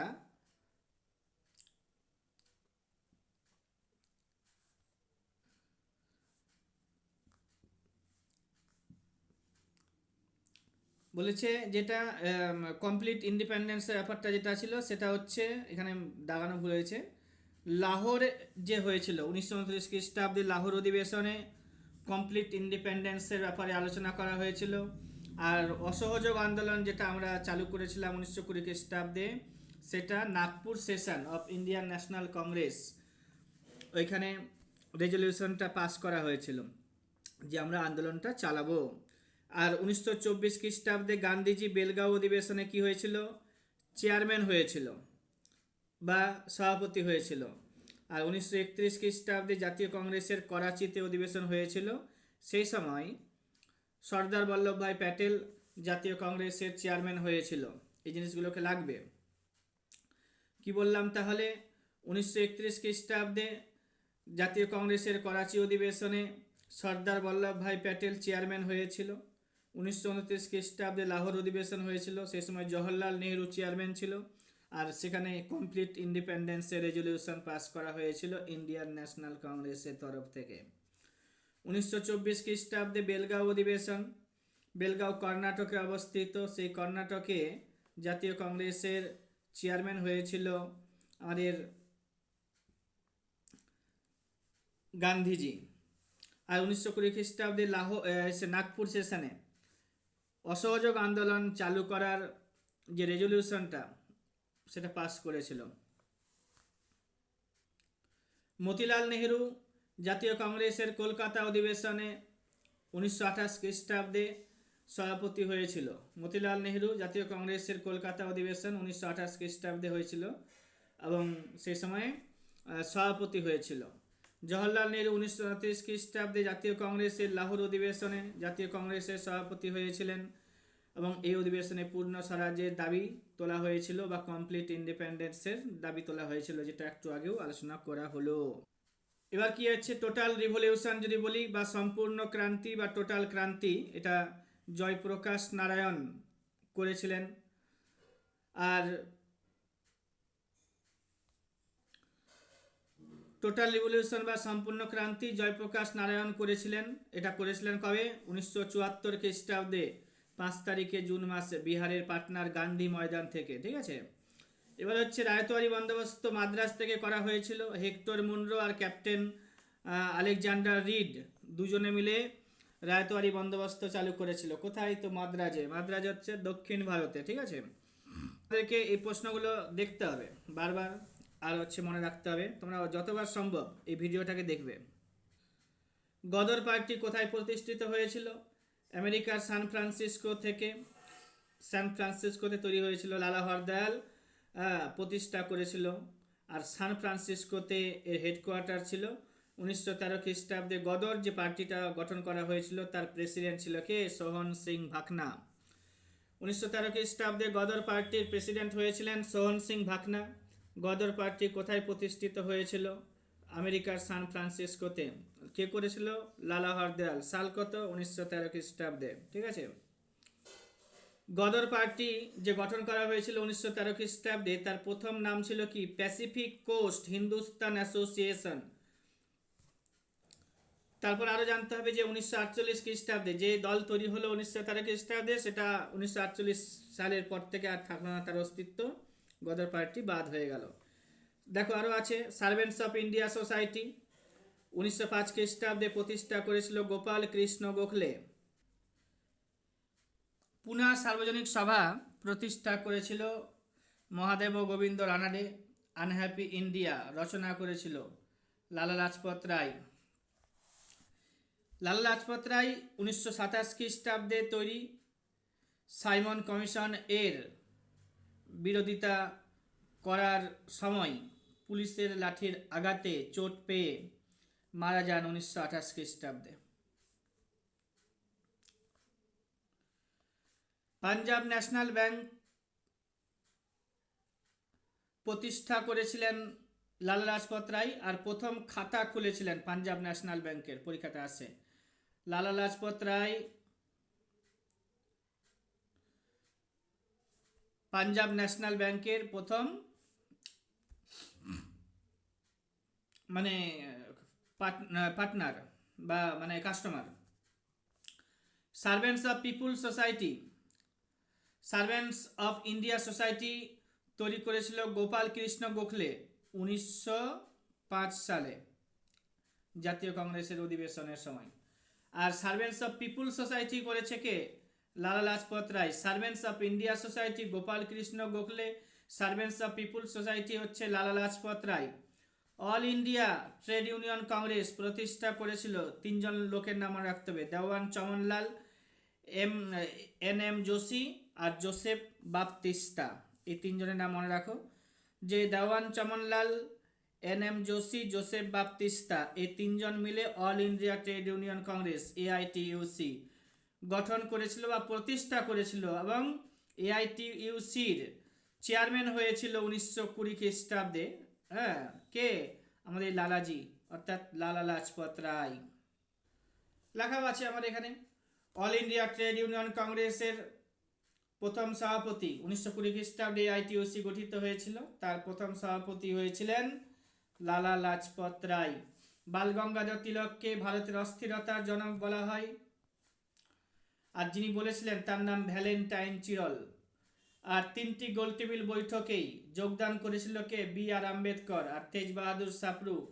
1930 খ্রিস্টাব্দে, 1930, 1931 এবং 1932 সালে 3টি গোলটেবিল বৈঠক অনুষ্ঠিত হয়েছিল ইংল্যান্ডে। সেই 3টি গোলটেবিল বৈঠকে যোগদান করেছিল ডক্টর বি আর আম্বেদকর আর হচ্ছে আমাদের তেজ বাহাদুর সাপরু। গান্ধীজি দ্বিতীয় গোলটেবিল বৈঠকে যোগদান করেছিল। গান্ধীজি দ্বিতীয় গোলটেবিল বৈঠকে অর্থাৎ 1931 খ্রিস্টাব্দে যোগদান করেছিল। গান্ধীজি এবং আরউইনের সাথে 1931 খ্রিস্টাব্দের 5 তারিখে মার্চ মাসে চুক্তি স্বাক্ষরিত হয়েছিল, গান্ধী আরউইন চুক্তি, 5ই মার্চ। গান্ধী আইন চুক্তি স্বাক্ষরিত হয়েছিল, তারপরে দ্বিতীয় গোলটেবিল বৈঠকে অংশগ্রহণ করেছিল 1931 খ্রিস্টাব্দের। হ্যাঁ, 23 তারিখে মার্চ মাসে ভগৎ সিং, রাজগুরু এবং সুখদেব তিনজনের ফাঁসি হয়েছিল। লাহোর ষড়যন্ত্র মামলার সাথে যুক্ত থাকার কারণে তিনজনের ফাঁসি দেওয়া হয়েছিল। এই 23 তারিখে জুন মাসটাকে 23 তারিখে মার্চ মাসটাকে আমরা শহীদ দিবস হিসেবে পালন করে থাকি। শহীদ দিবস হিসেবে পালন করে থাকি। কত? 1931 23 তারিখে মার্চ মাসে, আর 1931 খ্রিস্টাব্দে আমাদের ভগৎ সিং, রাজগুরু এবং সুখদেবের ফাঁসি হয়েছিল। তারপরে আর কি জানবো, যে হচ্ছে গান্ধীজি দ্বিতীয় গোলটেবিল বৈঠকে যোগদান করলো। 3টে গোলটেবিল বৈঠকে B.R. আম্বেদকর এবং তেজ বাহাদুর সাপ্রু। সরোজিনী নাইডু দ্বিতীয় গোলটেবিল বৈঠকে উপস্থিত ছিলেন। গান্ধীজির সাথে তিনি গিয়েছিলেন। ভারত সভা প্রতিষ্ঠা করেছিল সুরেন্দ্রনাথ বন্দ্যোপাধ্যায় 1876 খ্রিস্টাব্দে লর্ড লিটনের আমলে। লর্ড লিটনের টাইম পিরিয়ড 1876 থেকে 1880 সাল পর্যন্ত। হ্যাঁ, তারপর অস্ত্র আইন পাস করেছিল লর্ড লিটন, আর সিভিল সার্ভিসের বয়স কমিয়ে দিয়েছিল। হ্যাঁ, সিভিল সার্ভিস পরীক্ষায় বসার সুযোগ কমিয়ে দিয়েছিল ভারতীয়দেরকে, অর্থাৎ সিভিল সার্ভিস পরীক্ষায় বসার জন্য যে বয়সটা ছিল তার সেটাকে কমিয়ে দিয়েছিল কে? লর্ড লিটন। লর্ড লিটনের সময় 1877 খ্রিস্টাব্দে প্রথমবার দিল্লি দরবার অনুষ্ঠিত হয়েছিল এবং ইংল্যান্ডের রানী ভিক্টোরিয়াকে এমপ্রেস অফ ইন্ডিয়া বলে ঘোষণা করা হয়েছে। 1876 খ্রিস্টাব্দে একটা আইন পাস হয়েছিল, রয়্যাল টাইটেল আইন। সেই রয়্যাল টাইটেল আইনের বলে 1877 খ্রিস্টাব্দেই এমপ্রেস অফ ইন্ডিয়া ঘোষণা করেছিল ইংল্যান্ডের রানী ভিক্টোরিয়াকে। সুরেন্দ্রনাথ বন্দ্যোপাধ্যায়ের কথা বললাম, যে রাষ্ট্রগুরু বলা হয় তাকে। সুরেন্দ্রনাথ বন্দ্যোপাধ্যায়কে রাষ্ট্রগুরু বলা হচ্ছে। এ নেশন ইন মেকিং বলে একটা বই রচনা করেছিলেন সুরেন্দ্রনাথ বন্দ্যোপাধ্যায়। তারপরে হচ্ছে বেঙ্গলি পত্রিকার সম্পাদক ছিল সুরেন্দ্রনাথ বন্দ্যোপাধ্যায়। 1905 খ্রিস্টাব্দে যে বঙ্গভঙ্গ আন্দোলন চালু হয়েছিল সেই সময় তিনি প্রতিবাদ করেছিলেন। ভারত সভা প্রতিষ্ঠা করেছিল 1876 খ্রিস্টাব্দে। 1872 খ্রিস্টাব্দে এস.এন. ব্যানার্জি বলছি আমি, সিভিল সার্ভিস পরীক্ষায় পাস করেছিল এবং সরকারি চাকরি লাভ করেছিল। আসামে তার পোস্টিং ছিল এবং সেই পোস্টিংয়ের সময়ে কিছু ভুল কাজের জন্য, মানে ইংরেজদের বিরোধিতা করার জন্য এস.এন. ব্যানার্জিকে অর্থাৎ সুরেন্দ্রনাথ বন্দ্যোপাধ্যায়কে বরখাস্ত করা হয়েছে। তো তিনি হচ্ছেন প্রথম অফিসার যাকে বরখাস্ত করা হয়েছিল সিভিল সার্ভিস পরীক্ষা, সিভিল সার্ভিস অফিসার থেকে। তারপরে হচ্ছে আরও আছে যে এস.এন. ব্যানার্জি বেঙ্গলি পত্রিকার সম্পাদক বলে দিলাম। অস্ত্র আইনের বিরোধিতা করেছিল এস.এন. ব্যানার্জি। আর হচ্ছে জাতীয় কংগ্রেস যে তৈরি হয়েছিল 1885 খ্রিস্টাব্দে বোম্বাই গোকুলদাস তেজপাল সংস্কৃত কলেজে, সেই সময় এস.এন. ব্যানার্জি উপস্থিত থাকতে পারেননি। হ্যাঁ, আর তারপরের বছর বোম্বাইতে না করে কলকাতাতে 1886 খ্রিস্টাব্দে হয়েছিল। কলকাতাতে 1886 খ্রিস্টাব্দে জাতীয় কংগ্রেসের অধিবেশন বসেছিল। সেই সময় এস.এন. ব্যানার্জি আমাদের চেয়ারম্যান হয়েছিলেন জাতীয় কংগ্রেসের। ভুল বললাম, যে জাতীয় কংগ্রেসের বৈঠকে উপস্থিত ছিলেন এবং বৈঠকটাকে আয়োজন করার সমস্ত ব্যবস্থা এস.এন. ব্যানার্জি করেছিলেন। এস.এন. ব্যানার্জি অর্থাৎ সুরেন্দ্রনাথ বন্দ্যোপাধ্যায় বেঙ্গলি পত্রিকার সম্পাদক ছিলেন, লেখা আছে। জাতীয় কংগ্রেসের প্রথম অধিবেশনে উপস্থিত ছিলেন না বলে দিলাম। সারেন্ডার নট ব্যানার্জি বলা হতো তাকে, রাষ্ট্রগুরু বলা হতো তাকে। আর বঙ্কিমচন্দ্র চট্টোপাধ্যায় সন্ন্যাসী বিদ্রোহ এর পটভূমিতে আনন্দমঠ নামক একটি গ্রন্থ রচনা করেছিলেন। বঙ্কিমচন্দ্র চট্টোপাধ্যায় সন্ন্যাসী বিদ্রোহের পটভূমিতে আনন্দমঠ নামে একটি উপন্যাস রচনা করেছিল বা গ্রন্থ রচনা করেছিল। কত সালে? 1882 খ্রিস্টাব্দে। বন্দে মাতরম সঙ্গীত রচনা করেছিল কে? বঙ্কিমচন্দ্র চট্টোপাধ্যায়। বঙ্কিমচন্দ্র চট্টোপাধ্যায়কে এম্পেরর অফ লিটারেচার বলা হয়, বা emperor of literature in Bengali, বা সাহিত্য সম্রাট বলা হয় বঙ্কিমচন্দ্র চট্টোপাধ্যায়কে। বন্দে মাতরম গানটিকে অরিজিনালি সংস্কৃত ভাষায় রচনা করেছিল। তাহলে বঙ্কিমচন্দ্র চট্টোপাধ্যায় যে গানটি রচনা করেছিল বন্দে মাতরম, সেটা কোন ভাষায় রচনা করেছিল? সংস্কৃত ভাষায় রচনা করেছিল। তারপর হচ্ছে কি, ইন্টারিম গভর্নমেন্ট যখন গঠন করা হয়েছিল 1946 খ্রিস্টাব্দে, সেই সময় অর্থমন্ত্রী করা হয়েছিল কাকে? তো লিয়াকত আলী খানকে করা হয়েছিল। কাকে বললাম? লিয়াকত আলী খানকে করা হয়েছিল। প্রথম প্রধানমন্ত্রীর নাম কি ছিল ভারতের? জওহরলাল নেহরু। আর সর্দার বল্লভভাই প্যাটেল হয়েছিল হোম মিনিস্টার। এছাড়াও সেই সময় ভাইসরয় এর এক্সিকিউটিভ কাউন্সিল, আচ্ছা এটা 1946 খ্রিস্টাব্দের কথাই বলছি, ইন্টারিম গভর্নমেন্টের প্রধানমন্ত্রী ছিল জওহরলাল নেহরু, সর্দার বল্লভভাই হোম মিনিস্টার। আচ্ছা আরও বলবো যেটা, যে সেই সময় ভাইসরয়ের যে এক্সিকিউটিভ কাউন্সিল ছিল সেখানে ভাইস প্রেসিডেন্ট হয়েছিল কে? জওহরলাল নেহরু।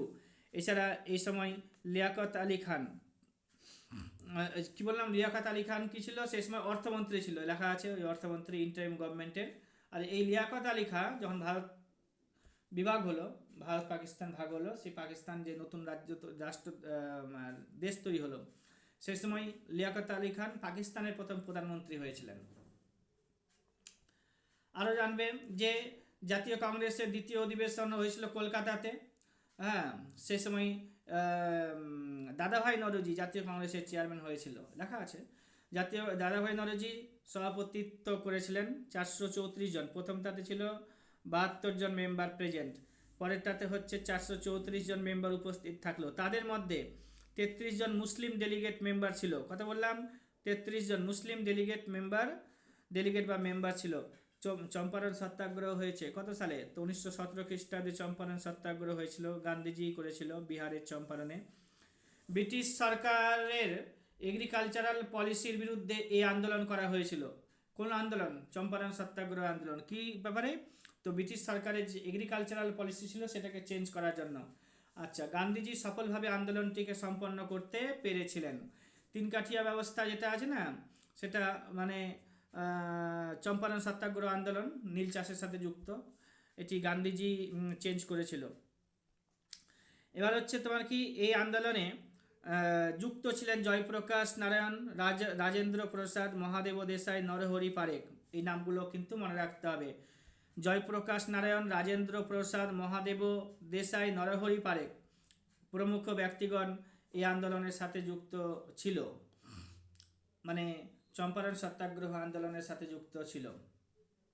মনে রাখতে হবে যে এই খুবই গুরুত্বপূর্ণ এটা ক্লাস, তোমরা দেখো আর ধৈর্য সহকারে দেখতে হবে। সবাই পারবে না এই পর্যন্ত আসতে, মানে হচ্ছে 52 মিনিট চলছে এখন। এই জায়গাটাতে আসার জন্য একটা ধৈর্যের ব্যাপার আছে, পড়াশোনার প্রতি একটা ভালোবাসার দরকার আছে, তারপরেই তুমি আসতে পারবে এই ধরনের ক্লাসে এতটা সময় কন্টিনিউ করতে। গান্ধীজিকে চম্পারণে আহ্বান জানিয়েছিল রাজকুমার শুক্লা। বিনায়ক দামোদর সাভারকর অভিনব ভারত তৈরি করতে পেরেছিলেন বা অভিনব ভারত গঠন করেছিলেন কোথায়? তো ইংল্যান্ডে, লন্ডনে 1906 খ্রিস্টাব্দে। ইন্ডিয়ান সোশিয়োলজিস্ট গঠন করেছিল শ্যামজি কৃষ্ণ বর্মা। ভারতে নয়া শিল্পনীতি ঘোষণা করা হয়েছিল 1991 খ্রিস্টাব্দে। নয়া শিল্পনীতিকে নিউ ইকোনমিক পলিসি বলা হয়। New economic policy.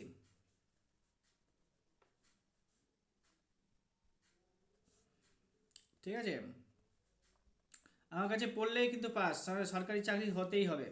এইরকম জিকে পড়তে গেলে হ্যাঁ, একটা জিকে প্রশ্ন পাবে না যেটা তোমার ইম্পর্টেন্স নেই বলে মনে হবে। তা যাই হোক, তো হচ্ছে ভারতে নয়া শিল্পনীতি ঘোষিত হয়েছিল 1991 খ্রিস্টাব্দে 24 তারিখে জুলাই মাসে। নিউ ইকোনমিক পলিসি, সেই সময় মনমোহন সিং আমাদের ভারতের অর্থমন্ত্রী ছিল, এবং হচ্ছে কি নাম, নরসিংহ রাও, পিভি নরসিংহ রাও সেই সময় ভারতের প্রধানমন্ত্রী হয়েছিল। এবার হচ্ছে কি, ভারতের নয়া অর্থনীতি কবে ঘোষিত হয়েছিল? তো এটা হচ্ছে ঘোষিত হয়েছিল কবে? 16 তারিখে জুলাই মাসে। আর হচ্ছে তোমার কি হলো যে ভারতের নয়া শিল্পনীতিটা হচ্ছে 24শে জুলাই, আর নয়া অর্থনৈতিক নীতিটা হচ্ছে 16ই জুলাই। আর পশ্চিমবঙ্গের নয়া শিল্পনীতি 1994 খ্রিস্টাব্দে। ভারতের নয়া শিল্পনীতি ঘোষিত হয়েছিল বার্ষিক পরিকল্পনার সময়, মানে 1991-92 সালে, 91 সালে দুটো বার্ষিক পরিকল্পনা করা হয়েছিল। ভারতে মোট কতগুলো পঞ্চবার্ষিকী পরিকল্পনা হয়েছে? তো 12টি হয়েছে। ভারতে কত বছর বার্ষিক পরিকল্পনা করা হয়েছিল? এটা গুণে দেখবে, এটা 7 বার বা 8 বার হবে। গুণে দেখবে, তারপরে বলবে অ্যান্সারটা, তোমরা আমাকে বলবে।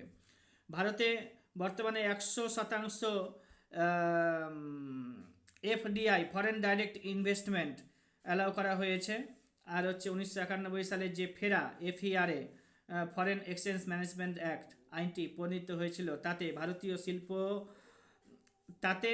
ভারতীয় শিল্পে বিদেশিদের প্রত্যক্ষভাবে সর্বাধিক কত শতাংশ বিনিয়োগের অনুমতি দেওয়া হয়েছে? লাইন দুটো পড়বে, এখানে 100% আর এখানে হচ্ছে 51%, কোনটাতে কত? ভারতের দ্বিতীয় শিল্পনীতি ঘোষিত হয়েছিল ভারতের দ্বিতীয় শিল্পনীতি ঘোষিত তফসিলে বলছে, হ্যাঁ, দ্বিতীয় শিল্পনীতি যে ঘোষণা করা হয়েছিল সেখানে শিল্পের সংখ্যা ছিল কত? 17টি। আর প্রথম পঞ্চবার্ষিকী পরিকল্পনার সময়কাল জানো? 51 থেকে 56 সাল পর্যন্ত, 1951 থেকে 1956 সাল।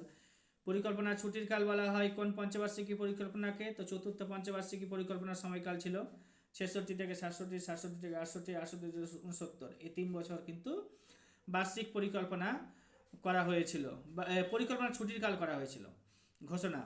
তারপরে হচ্ছে তোমার কি তৃতীয় পঞ্চবার্ষিকী পরিকল্পনার, এটা যেহেতু 66 বললাম, তাহলে হচ্ছে তৃতীয় পঞ্চবার্ষিকী পরিকল্পনার সময়কাল 61 থেকে 66।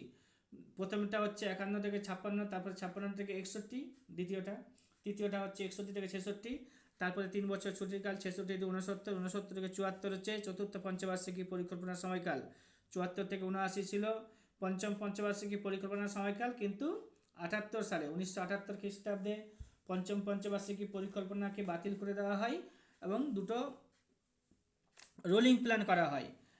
হচ্ছে 78, 79, 80, 2 বছর। 80 সালে আবার সরকার চেঞ্জ হয়ে গেল, ইন্দিরা গান্ধী আবার ক্ষমতায় আসলো। 80 থেকে 85 হচ্ছে ষষ্ঠ পঞ্চবার্ষিকী পরিকল্পনার সময়কাল। 85 থেকে 90 হচ্ছে সপ্তম পঞ্চবার্ষিকী পরিকল্পনার সময়কাল। তারপরে আবার দুটো বার্ষিক পরিকল্পনা করা হলো, যেটা হচ্ছে 90, 91, 91, 92, তারপরে 92 থেকে 97 সাল পর্যন্ত অষ্টম পঞ্চবার্ষিকী পরিকল্পনা। তারপরে নবম পঞ্চবার্ষিকী পরিকল্পনা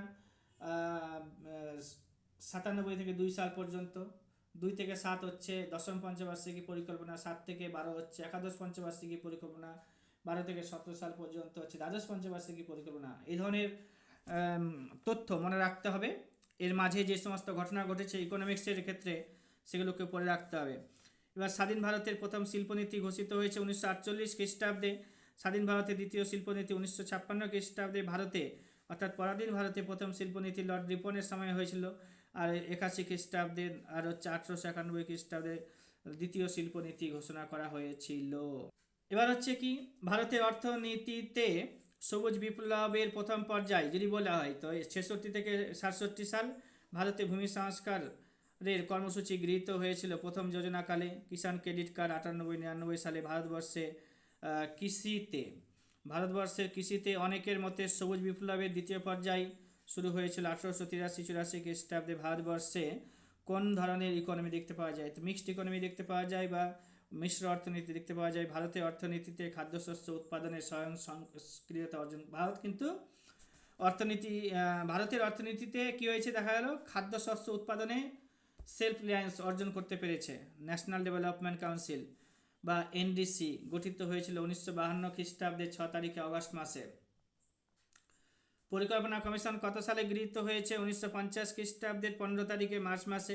গোল্ডেন হ্যান্ডশেক পলিসি বা সোনালী করমর্দন নীতি কোন প্রধানমন্ত্রী আমলে? তো নরসিংহ রাও, সে সময় অর্থমন্ত্রী ছিল ডক্টর মনমোহন সিং। 1991 খ্রিস্টাব্দে এটা করা হয়েছে, ঠিক আছে, নিউ ইকোনমিক পলিসি যখন চালু করা হয়েছিল।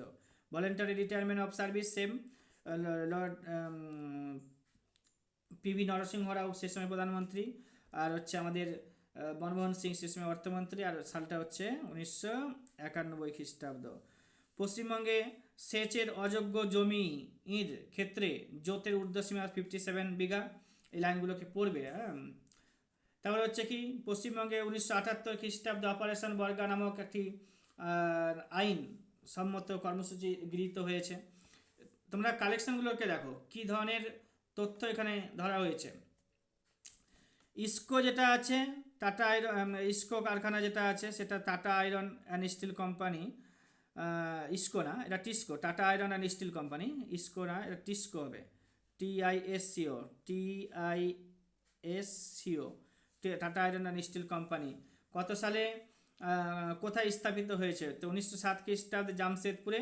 আর সেল যেটা আছে 1973 খ্রিস্টাব্দে, Steel Authority of India Limited প্রতিষ্ঠিত হয়েছিল। ভারতের সুগার ইন্ডাস্ট্রি 1903 খ্রিস্টাব্দে প্রতিষ্ঠিত হয়েছিল।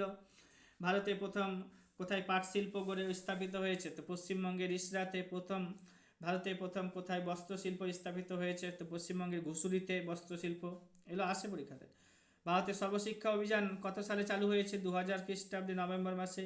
পৃথিবীর মোট জনসংখ্যা ভারতে বসবাস করে 17.5%। জনসংখ্যার দিক থেকে পৃথিবীতে ভারতের বর্তমান স্থান কত? প্রথম।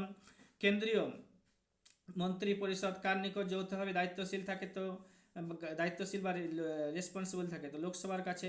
নাগাল্যান্ড রাজ্যটি তৈরি হয়েছে 1962 খ্রিস্টাব্দে। 13তম সংবিধান সংশোধনের মাধ্যমে নাগাল্যান্ডকে পূর্ণ রাজ্যের মর্যাদা দেওয়া হয়েছে এবং 16তম অঙ্গরাজ্য হিসেবে নাগাল্যান্ডকে স্বীকৃতি প্রদান করা হয়েছে। ভারতের সংবিধানে সরকার স্বীকৃত ভাষা কমিশন গঠনের ক্ষমতা দেওয়া হয়েছে কাকে? ভাষা কমিশন গঠনের ক্ষমতা দেওয়া হয়েছে কাকে? ভারতের রাষ্ট্রপতিকে। ভারতের রাষ্ট্রপতি 3 ধরনের জরুরি অবস্থা জারি করতে পারে। যেটা জাতীয় জরুরি অবস্থা, তা 352 নম্বর আর্টিকেল। একটা হচ্ছে স্টেট এমার্জেন্সি, যেটা 356। আর একটা আছে 360, যেটা হচ্ছে ইকোনমিক এমার্জেন্সি বা ফিনান্সিয়াল এমার্জেন্সি। ভারতের রাষ্ট্রপতিকে 61 নম্বর অনুচ্ছেদ মেনে পদচ্যুত করা যায়। তারপরে হচ্ছে কি, কোরাম যদি না গঠিত হয় তাহলে লোকসভার স্পিকার ভোট দেয়। বা আরও আরেকটা কথা আছে যে কোরাম না গঠিত হলে লোকসভার অধিবেশনকে মুলতবি রাখতে পারে। কে পারে? তো লোকসভার স্পিকার পারে। আর ভারতের সংবিধানের 93তম অনুচ্ছেদ 93 অনুচ্ছেদ যেটা আছে, সেখানে ভারতে একজন স্পিকার থাকবে বলা হয়েছে। ভারতে যে একজন স্পিকার থাকবে বা ডেপুটি স্পিকার থাকবে, স্পিকার এবং ডেপুটি স্পিকার দুটোই বলা হয়েছে। কত নম্বর আর্টিকেলে? তো 93-তে। 94-এ স্পিকারের পদচ্যুতি ব্যাপারে আলোচনা করা হয়েছে। মানি বিলের কথা যদি বলি তো কেবলমাত্র লোকসভাতে উত্থাপন করা যায়। অর্থ বিলের ব্যাপারে 110 নম্বর আর্টিকেলে উল্লেখ করা হয়েছে। অর্থ বিলের ব্যাপারে স্পিকারের ক্ষমতা যেটা আছে বা সিদ্ধান্ত, সেটাই হচ্ছে চূড়ান্ত। কোনো বিল অর্থ বিল কিনা সেটাও তিনি ঠিক করে দেন। আর হচ্ছে বার্ষিক আর্থিক রিপোর্ট বা বাজেট উত্থাপন করা হয় 112 নম্বর আর্টিকেলে। বাজেট হচ্ছে 112 নম্বর আর্টিকেলে রয়েছে সংবিধানের। যৌথ অধিবেশন 108 নম্বরে রয়েছে। যৌথ অধিবেশনের সময় লোকসভার স্পিকার সভাপতিত্ব করে। যখন যৌথ অধিবেশন লাগবে, যৌথ অধিবেশন ডেকে দেয় কে? তো রাষ্ট্রপতি। এবং যৌথ অধিবেশনের সমাপ্তি ঘটায় কে? রাষ্ট্রপতি। কিন্তু সে সময় স্পিকার সেখানে সভাপতিত্ব করে। আর পার্লামেন্টের সদস্যগণ শপথ গ্রহণ করে 99 যে নম্বর অনুচ্ছেদ। পার্লামেন্টের সদস্যদের শপথ গ্রহণ হচ্ছে 99 নম্বর অনুচ্ছেদ। কিন্তু প্রধানমন্ত্রীর শপথ গ্রহণ হচ্ছে 75 নম্বর আর্টিকেল। রাষ্ট্রপতির অর্ডিন্যান্স জারি করার ক্ষমতা 123 নম্বর আর্টিকেলে উল্লেখ করা হয়েছে। রাজ্যপালদেরও আছে অর্ডিন্যান্স জারি করার ক্ষমতা, সেটা 213 নম্বর আর্টিকেলে উল্লেখ করা হয়েছে। ভারতের সংবিধানের 117 নম্বর অনুচ্ছেদে অর্থ বিষয়ক অর্থাৎ রাজস্ব বিল সংক্রান্ত বিষয় সম্পর্কে আলোচনা করা হয়েছে। লোকসভার গঠন হচ্ছে 81 নম্বর অনুচ্ছেদে বলা হয়েছে। আর হচ্ছে রাজ্যসভার গঠন হচ্ছে 80 আর পার্লামেন্টের গঠন হচ্ছে 79। তাহলে পার্লামেন্টের গঠন 79, রাজ্যসভার গঠন হচ্ছে 80, লোকসভার গঠন হচ্ছে, এই যে দেখতে পাচ্ছ কত, 81 নম্বর আর্টিকেলে উল্লেখ করা হয়েছে। ভারতের রাষ্ট্রপতি প্রধানমন্ত্রীকে 75 নম্বর অনুচ্ছেদ মেনে অ্যাপয়েন্ট করতে পারে। রাষ্ট্রপতির ক্ষমা প্রদর্শন করার ক্ষমতা 72 আর্টিকেলে রয়েছে। 64 নম্বর আর্টিকেলে বলা হয়েছে উপরাষ্ট্রপতি পদাধিকার বলে রাজ্যসভার চেয়ারম্যান হবেন। রাষ্ট্রপতির শপথ গ্রহণ হচ্ছে 60 নম্বর আর্টিকেলে। দলত্যাগ বিরোধী আইন 1985 খ্রিস্টাব্দে পাস হয়েছিল 52 নম্বর 52 অ্যামেন্ডমেন্টের মাধ্যমে। কোন প্রধানমন্ত্রীর আমলে ভারতের সম্পত্তির অধিকার মৌলিক অধিকারের থেকে বাদ হয়ে যায়? তো হচ্ছে মোরারজি দেশাই। এটা হচ্ছে 44তম সংবিধান সংশোধনী আইন 44th। আর হচ্ছে সাল হচ্ছে 1978 সাল। এই সময় 44তম সংবিধান সংশোধনী হয়েছিল। মোরারজি দেশাই সে সময় ভারতের প্রধানমন্ত্রী ছিল এবং সম্পত্তির আইনকে মৌলিক অধিকারের তালিকা থেকে বাতিল করে দেওয়া হয়েছে। বলতে পারবে এখন মৌলিক অধিকার সম্পত্তির অধিকার কোথায় রয়েছে? তো 300 নম্বরের এ নম্বর আর্টিকেলে রয়েছে 12 নম্বর পার্টে। এটাও জানতে হবে। দেখো, কেন্দ্রে প্রথম অকংগ্রেসি সরকার 1978 খ্রিস্টাব্দে তৈরি হলো আর 78 থেকে 80 সাল পর্যন্ত চলেছিল। মূল সংবিধানে মৌলিক কর্তব্য ছিল না আর মৌলিক কর্তব্য যুক্ত হয়েছে ভারতের সংবিধানে 1976 সালে 42তম সংবিধান সংশোধনীর মাধ্যমে 42nd, ঠিক আছে, সংশোধনীর মাধ্যমে। ইন্দিরা গান্ধীর সে সময় সরকার ছিল। আর হচ্ছে 10টি মৌলিক কর্তব্য যুক্ত করা হয়েছিল সেই সময় শরণ সিং কমিটির সুপারিশে।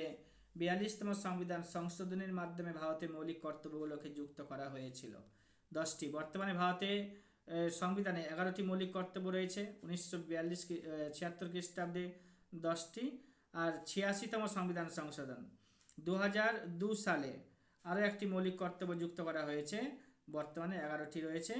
2002 সালে যেটা করা হলো, সেখানে 6 থেকে 14 বছর বয়সে যে শিশুরা আছে তাদেরকে কিন্তু প্রাথমিক শিক্ষা দিতে হবে, সেটার ব্যাপারে আলোচনা করা হয়েছে। তারপরে আর দেখো যে ভারতে মিউচুয়াল ফান্ড, মিউচুয়াল ফান্ড কত সালে প্রতিষ্ঠিত হয়েছে? 1964 খ্রিস্টাব্দে। সিডবি আর সেবি আর ইউটিআই কবে তৈরি হয়েছে তোমরা বলতে পারবে? না পারলে আমি বলে দিচ্ছি, যেটা হচ্ছে UTI, unit trust of India, যেটা বললাম 1964 খ্রিস্টাব্দের 1 ফেব্রুয়ারি। আর ওএনজিসি যেটা আছে 1956 খ্রিস্টাব্দে তৈরি হয়েছে। আর হচ্ছে এখানে একটু ইংলিশে লিখে দিয়েছি, যাই হোক এটাই চলে যাবে। 1964 খ্রিস্টাব্দের 1 ফেব্রুয়ারি। ওএনজিসি 1956 খ্রিস্টাব্দে অনেকবার জিজ্ঞাসা করেছে। সেল 1973 খ্রিস্টাব্দে, একটু আগে আলোচনা করেছি, BHEL। তারপর হচ্ছে ভারত হেভি ইলেকট্রনিক্স লিমিটেড, ভেল তৈরি হয়েছে কত? 1964 খ্রিস্টাব্দে। হালও তৈরি হয়েছে ওই বছরে। BSNL 2000 সালে। FCI food corporation of India 1965 খ্রিস্টাব্দে। সেবি 1988 খ্রিস্টাব্দে 12 তারিখে এপ্রিল মাসে। আর 1982 খ্রিস্টাব্দে 12 তারিখে জুলাই মাসে, নাবার্ড তৈরি হয়েছিল। নাবার্ড তৈরি হয়েছিল 1982 খ্রিস্টাব্দে, লেখা আছে এখানে, বলে দিচ্ছি আবার। সিডবি তৈরি হয়েছে 1990 খ্রিস্টাব্দে। আর শ্রী মনোজ মিত্তাল এখন সিডবির চেয়ারম্যান আর ম্যানেজিং ডিরেক্টর আছেন। কে? শ্রী মনোজ মিত্তাল সিডবি এর চেয়ারম্যান রয়েছে, আর হচ্ছে তোমার ম্যানেজিং ডিরেক্টর। তাহলে হচ্ছে কি বললাম যেন, সেবি তৈরি হয়েছে কত খ্রিস্টাব্দে? সেবি তৈরি হয়েছে 1988 খ্রিস্টাব্দে। আর হচ্ছে সেবিকে অটোনমাস বডি পাওয়ার দেওয়া হয়েছে বা বিধিবদ্ধ করা হয়েছে 1992 খ্রিস্টাব্দে 13 তারিখে জানুয়ারি মাসে।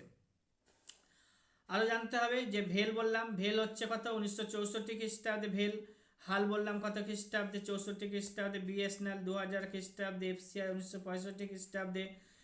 সেবি 1988 খ্রিস্টাব্দে। 1992 খ্রিস্টাব্দে এটাকে অটোনমাস বডি করা হলো। সিডবি 1990 খ্রিস্টাব্দে লখনৌতে, যেটা উত্তরপ্রদেশে সিডবির কি রয়েছে, হেডকোয়ার্টার রয়েছে। আর শ্রী মনোজ মিত্তাল, যাকে current chairman and managing director করা হয়েছে সিডবির। আজকের ক্লাসটা আমি এখানে সমাপ্ত করছি। এরপরের দিন আরও ভালো ভালো ক্লাস নিয়ে আসবো। তোমরা ক্লাসটাকে দেখো, লাইক করো, শেয়ার করো, কমেন্ট করো ইত্যাদি, সাবস্ক্রাইব করে রাখতে পারবে। আর এই ধরনের ক্লাস বা এর থেকেও আরও ভালো ভালো ক্লাসের ইমপ্রুভমেন্ট নিয়ে আসবো।